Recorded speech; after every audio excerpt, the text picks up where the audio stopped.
Hey Laura, I just want to make this quick click-through video so you can get your kids going with their accounts.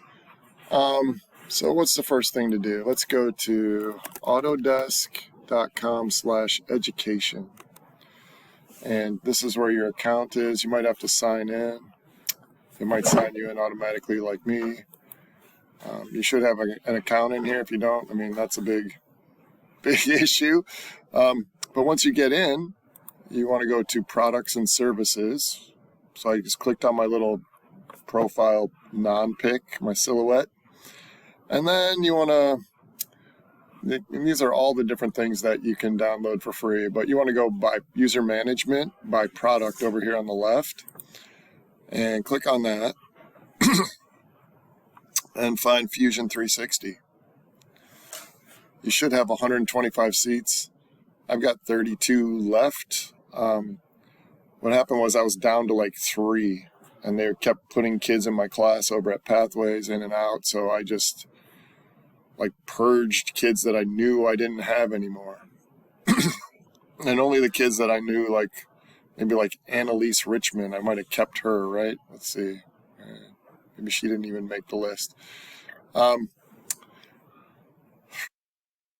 Freya. How is Freya still on there? Anyhow, what you do once this is you say assign users, and you're going to need their name. So we'll just say like Laura Schaefer, and then you do one of these open arrow things. Was that a less than sign? And put in their email, right? Their school email.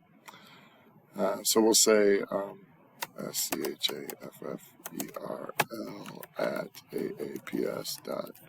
And at some point on this, it usually pops up like this thing down here, and you can click on that. Or you could just, do the end thing right here. And so once that's done, you hit enter, or invite, I guess.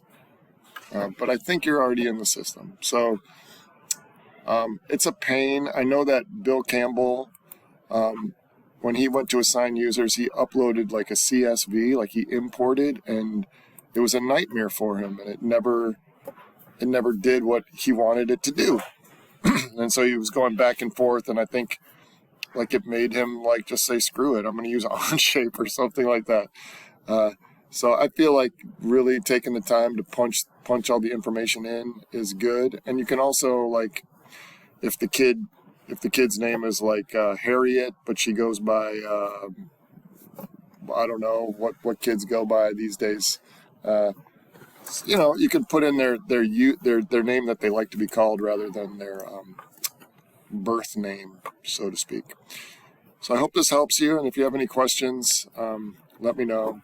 You'll get a thing like you would click past that, and then you would have to invite. The kid's going to get 2 emails. They have to click on them in chronological order. So the older email first, the newer email second. The older email has them set up their account. I'm assuming for kids that already set up their account with me, they don't really need that. They're just going to go to the second email, which downloads their user version so they can use the software. Okay, text me or whatever if you have any issues. Bye.